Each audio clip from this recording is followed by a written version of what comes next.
मकर संक्रांतीची कहाणी खूप पूर्वीची गोष्ट आहे. सूर्यदेव दरवर्षी आपला प्रवास करत असत. दक्षिणायन काळात पृथ्वीवर थंडी, अंधार आणि आळस वाढत असे. लोक दुःखी होत, शेतीला त्रास होत असे.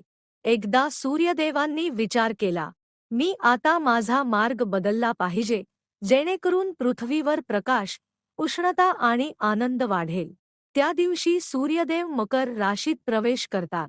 तो दिवस म्हणजे मकर संक्रांत. त्या दिवसापासून सूर्याचा प्रवास उत्तरायण सुरू होतो. हळूहळू दिवस मोठे होऊ लागतात, थंडी कमी होते आणि शेतीला पोषक वातावरण मिळते. सूर्यदेव आणि शनिदेवांची कथा.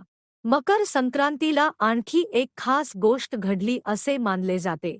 सूर्यदेव आपल्या पुत्र शनिदेवांच्या घरी, मकर राशीचे स्वामी, भेट देण्यासाठी गेले.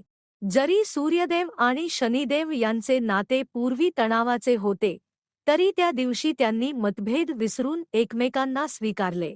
म्हणूनच मकर संक्रांत हा सण समेट, प्रेम आणि गोड बोलण्याचा मानला जातो. तिळगुळाचे महत्त्व. हिवाळ्यात शरीराला उष्णता मिळावी म्हणून तीळ आणि गूळ खाल्ले जातात.